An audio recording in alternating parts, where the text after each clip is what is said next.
We sometimes connect loads to certain circuits and we're interested in the amount of power consumed by this load. So let me show you here with a graphical representation. So in here I'm showing you a circuit, and a lot of the time what we're interested in is connecting a load to that circuit, and we're interested into the load consumed by that particular load, that resistance. So of course we can spend the time to analyze the circuit no matter how complicated it is. However, Thevenin allows us to do this analysis much faster and a lot simpler. So we connect the same resistance, which we're going to call load resistance, and we're interested in the amount of power consumed by it. More interestingly, I'm interested in knowing what's the value of RL that will let this circuit here provide the most amount of power that it could. Basically the maximum power that I can transfer to that load. So let's get started with the power consumed by the load, which I can refer to as load power or just simply PL. Well, we know that PL is just simply I squared times RL, and that I squared is just simply the current that is flowing in this particular equivalent circuit. So again, I'm going to just focus on the Thevenin equivalent because I can do the same analysis, it's just much simpler. It's just a single loop circuit. Alright, but what's the value of I squared? Well, we can figure out I squared just simply using Ohm's law, and that will be V Thevenin divided by R Thevenin or RL, or R Thevenin plus RL, either way. Okay, so what I will do right now is I'll just take this and substitute in I squared, and I'll get an equation for the power consumed by the load, or the load power, and that will be simply V Thevenin divided by R Thevenin plus RL squared. And I can just rearrange these terms a little bit, and I will see that this is V Thevenin squared times, there will be an RL in here, times RL divided by R Thevenin plus RL, and the whole thing here is squared. All right, and this here is what we call the power. And this power or load power, this load power is just a function of just RL, because typically the V Thevenin and the R Thevenin are fixed because the circuits are fixed. So changing the RL will change the amount of power that it consumes, which is logical because this is the only thing we're changing in the Thevenin equivalent. So what we're interested in is how does this power change with the value of RL, and the way we can do it is by just programming it into some sort of a software and just visualizing it. So let me just show you that. So I went ahead and I wrote some Python code here in Google Colab to compute or to generate a graph that will show me the effect of changing RL on the power. Whether you know Python or not, you don't really need to know the code that I wrote. What I want you to pay attention to is the graph that I'm generating in here. Specifically, what I'm doing is I'm generating a bunch of values for the load resistance. In this particular example, I basically went and I generated value between 0 to 50 ohms. That's what you see here on the x-axis. On the y-axis, I went ahead and I computed that power, and that's what you see in the red line in here. Of course, when the load resistance is 0, which is just a wire, of course the power consumed by that power is 0. But then it moved up, it moves up, it moves up, and at some point actually it reaches a maximum, and then increasing that load will actually decrease the amount of power it consumes. So what we're interested in is like, how does this change with the circuit? How does it change with the value of RL? And how do I figure out that value of RL that gives me that peak? So in here we can play around with the number a little bit. So here you'll see that I assume that the V Thevenin is 1 and the R Thevenin is 5. You can change the V Thevenin to any number you want. You will see that the graph will not drastically change. It's pretty much the same as the value of the power is changing, but the value of the graph and the value of RL is still the same. Now changing the R Thevenin to, for example, some sort of a number, let's say I change it to 10, will change that graph. And you'll see that the graph changed. So it changed, and you'll see that the maximum power, so in here I'm showing you with these blue dotted lines, is actually the value of RL that maximizes the power and the value of that maximum power.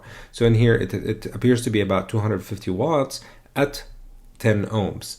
So if the R Thevenin is 10, it seems to be that the maximum power is also at 10. So let's test it here with a 15.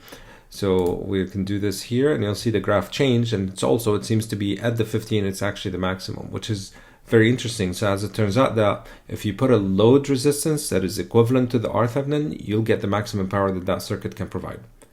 Now I will show you that this is the case analytically using math, but this particular graph here or this code will allow you to play around with it And it's just a nice visualization of what's happening. So at the very extremes, whether the load is 0 or the load even infinity, you will see that the power, like this graph will go eventually will go down to 0 when the load is infinity, because when the load is infinity, that means there's no load, so there's no power consumed by it because there's no current flowing through it. So it starts at 0 and ends at 0, but at some point there's a peak, and it turns out that that peak is exactly at the R Thevenin. So with the code, we were able to figure out that if you set the RL to a value equivalent to R Thevenin, we'll get the maximum power. And what I want to show you right now is just analytically speaking, how can we get the same result? So in here, I'll take this equation, which is the amount of power that we can get using RL. Okay, and I'll just basically talk a little bit about it, and we'll figure out that exact conclusion, but mathematically speaking. So in here, what I want you to think about is the following. V Thevenin and R Thevenin are all constant because they depend on the circuit. I'm not changing the circuit, but I'm changing in the RL. So PL is a function of RL. So in order for us to figure out the maximum value of PL, well, math tells us what you need to do is you need to take the derivative of PL in terms of RL, because that's a function, that's its function of, and you set it to 0, and you go from there and you figure out the value of RL. That will give you the maximum power. So let's take a look at the derivative. What's the derivative of the power in terms of RL? Well, simply, V here, it's a function of RL again. So what we're gonna do is V Thevenin here squared stays the same.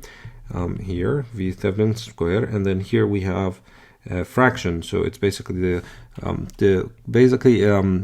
think it's Koch's rule. So what we do is we'll say RL, the derivative of RL is 1, we multiply by R Thevenin plus RL, and that's square, minus I think it's the derivative of the denominator, which is just simply 2 R Thevenin plus RL times the numerator, which is RL, divided by R Thevenin plus RL squared, and it is already squared, so it's to the power 4.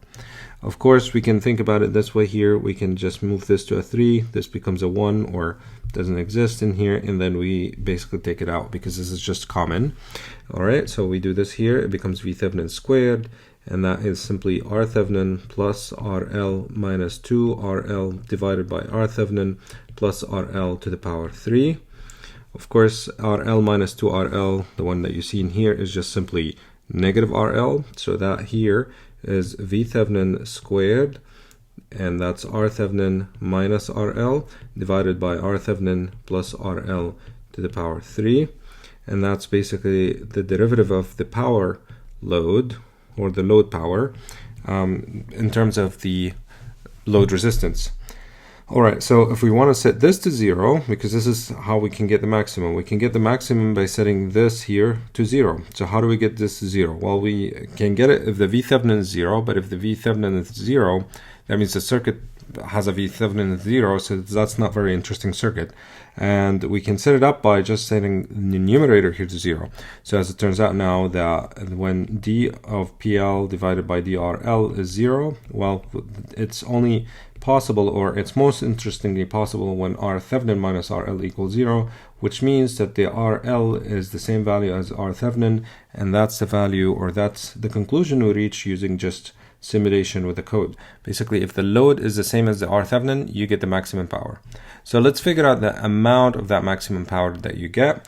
We'll come back in here. This is the equation that we started with. We copy it and we just substitute here. So that's the equation in here. So let's double check and let's substitute. So the maximum power you can get, that's I'm gonna call it PL max, the power, and I'm gonna call it max, and that's simply V Thevenin squared. And that here you can say R Thevenin divided by R Thevenin plus R Thevenin squared.